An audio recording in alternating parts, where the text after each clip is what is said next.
Good morning. Friday, February 16th. I hope you are all having a great start to your Friday. I hope that you have some lovely plans for the weekend. I'm going to talk about some things that are happening over the weekend. And of course, Monday is a family day. If you are home with your children for Teachers Convention, good, good on you. If you are a teacher at Teachers Convention, good on you. For CBE, it is Teachers Convention. I'm going to go down later today and join for the keynote speaker, say hi to some of my teacher friends and my CBE trustee friends. I'm looking forward to that. And then I'm going to pop over to City Hall to do something great. I'll tell you what that is in just a minute. So I want to talk about a couple things. I want to talk about something that is coming up at council that I want everyone to be aware of, that, if you have an opinion on it, either way, this is one of those issues I'm really flexible on. I can tell you sort of where I'm landing on it, but you can send me a note and let me know. So there's that. I want to talk about some news that came out of the fire department this week. And then, I just want to talk about activities that are happening around the city this weekend, because I always want to make sure that I can bring you the good news stories and also talk about the great things that you get to do. Okay, so the first thing, so at committee on Wednesday, Community Development Committee. So this is a bit of an issue that we continue to circle, and it is about seasonal RV parking on driveways. So right now in the current bylaw is that if you have a trailer, so a tent trailer, a regular trailer, you can only park it on your driveway for a maximum of 36 hours. And so let's say you go and you get it on a Thursday, and then you pack it all up and you leave on a Friday, and then you have to unpack it all on a Sunday and return it to your storage lot. So the proposed changes are that seasonally, so from May 15th until September 15th, you could park your RV so long as it fits. So can't overlap the sidewalk. It has to have a setback for sight lines. You could park your smaller RV, trailer, whatever it is, seasonally from May 15th to September 15th without a time limit restriction. And so it means you wouldn't have to drive back and forth to go get it. Ward 11 is an interesting mix of homes, and then not everybody has a front driveway where they could store something, but some do.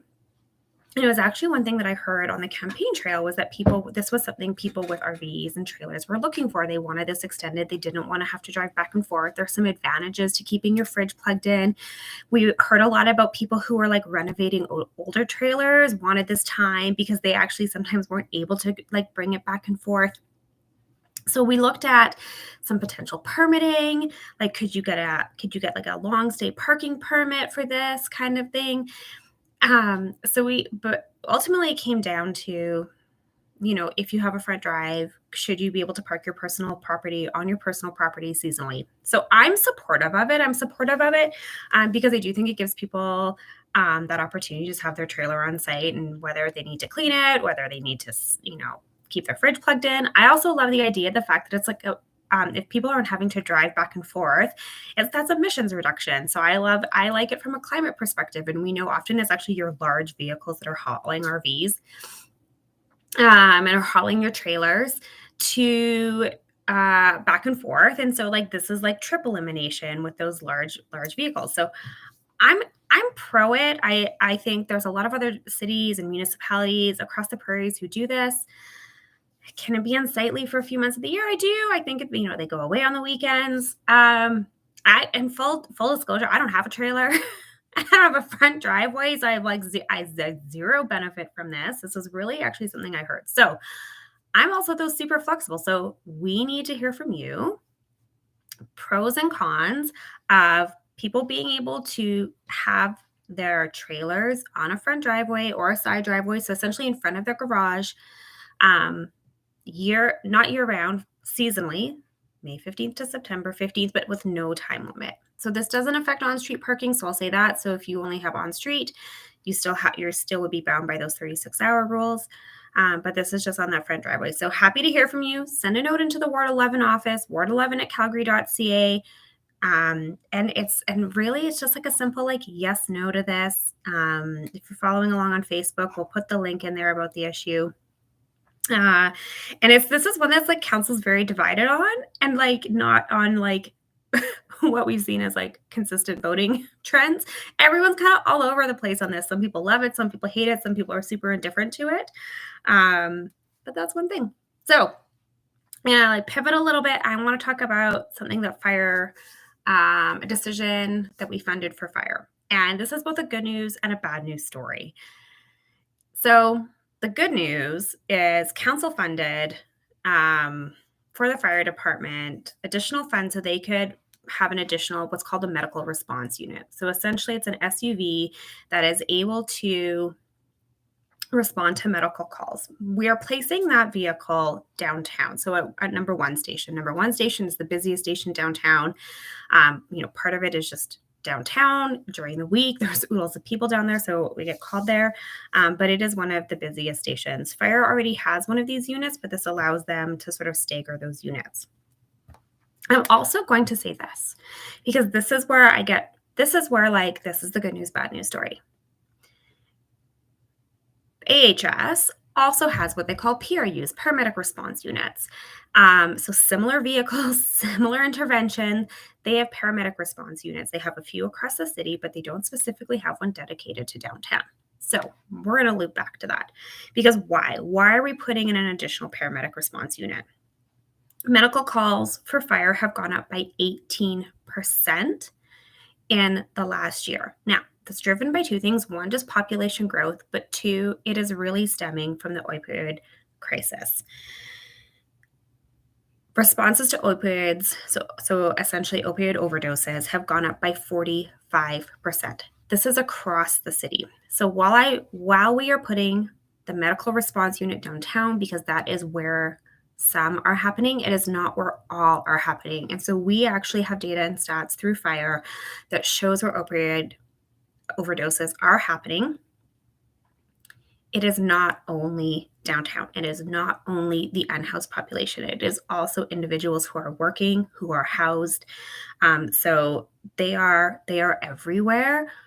However, in the unhoused population, the predominant use of drugs are now often all laced with opioids that are causing which are causing overdoses.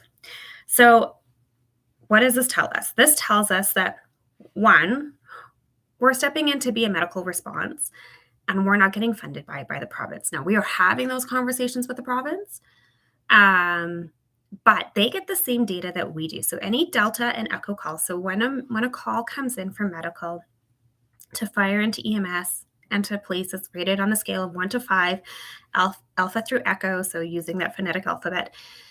Deltas and echoes trigger fire. So if a medical call is a delta or an echo, and that could be breathing, that could be heart, sometimes that's like delivering babies, but really anything that could compromise life, severe bleeding,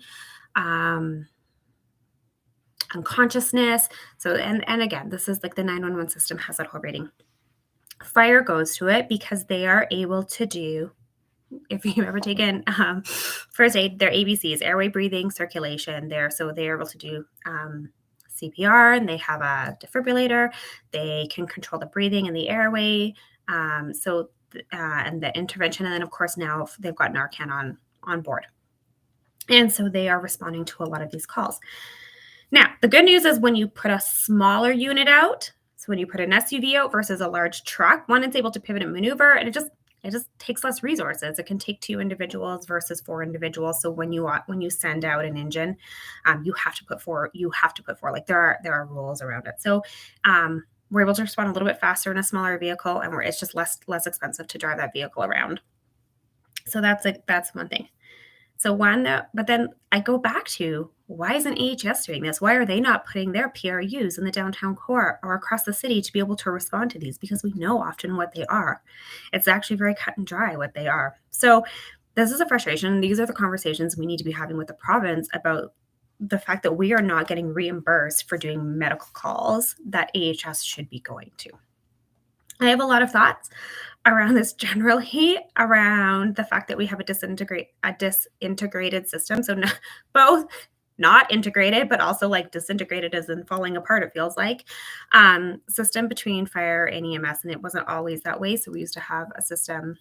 It wasn't a joint system like a place like Red Deer or Airdrie, but the city did used to manage EMS, and pros and cons to that too.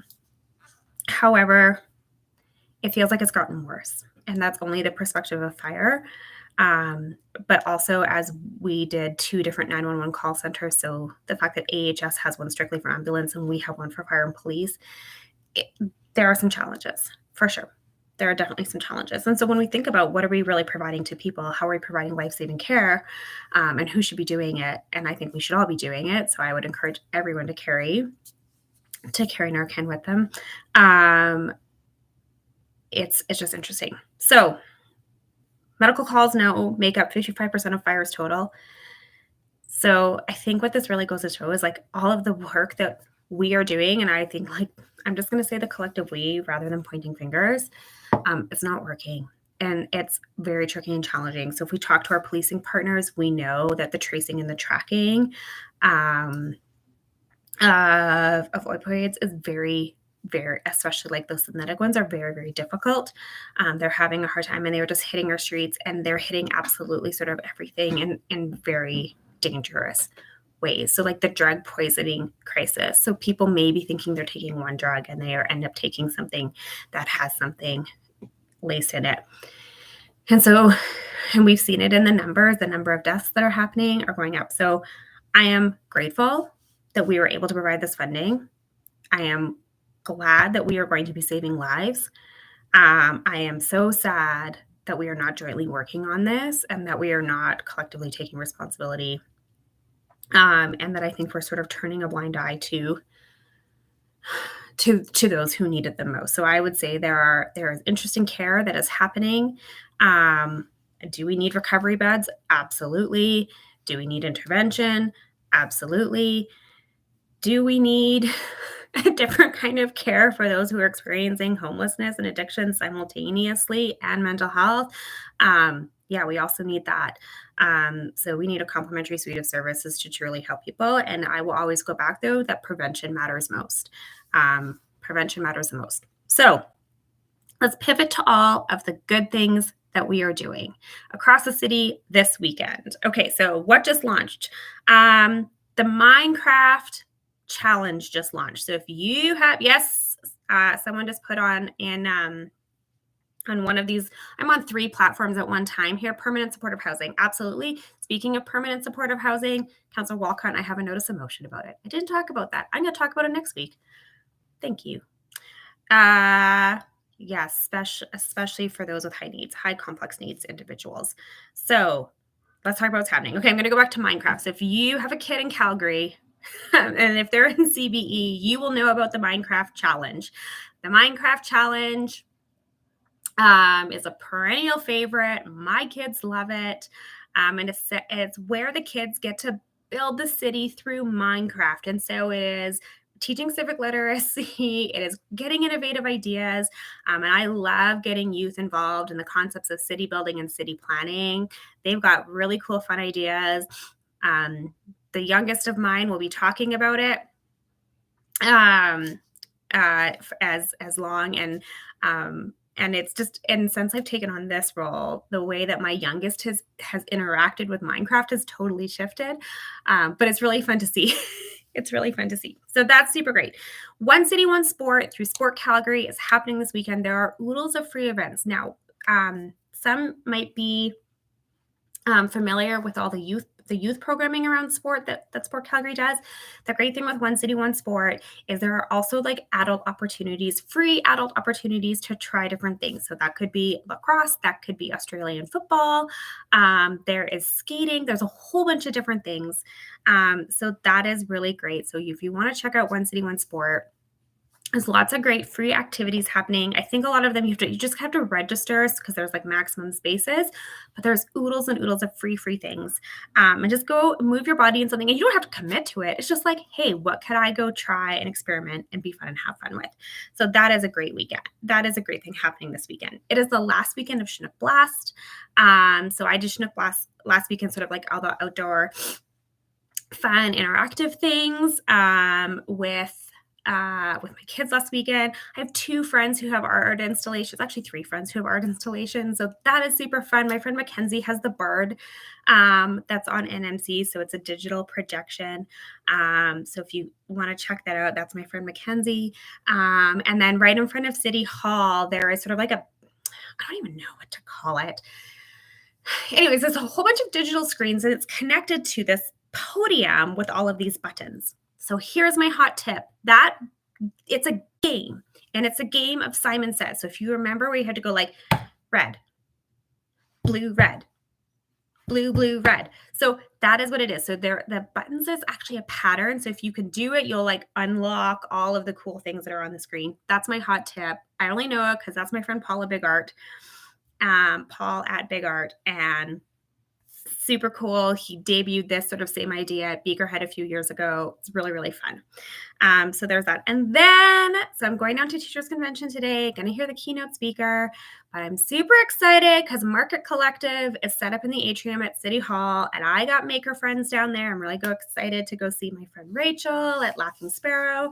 I don't even know who else is down there. So today I'm going to go do a little shop local, hang out with my old market peeps. So I'm very excited about that. Market Collective is doing great things. So I used to have an art-based business. I debuted at Market Collective. I was a debut artist my very first year. It was the scariest thing that I ever did. I almost sold out on the Friday night. I had to come home and make more product until 2 a.m. Anyways, grew my business. So Market Collective, I'll always have a soft spot in my heart because they took a chance on me. And that's that. Okay, I'm over my 15 minutes. I want you all to have a great weekend. Also, Family Day, oodles of free events happening. I'm going to plug the library because I'm on the library board. So go check out what's happening at your local library for Family Day. With that, I wish you all super fun in the sun. Get out, explore a city, do something cool, do something new. This is where community happens. This is where hope happens. You're all super great. Thanks so much.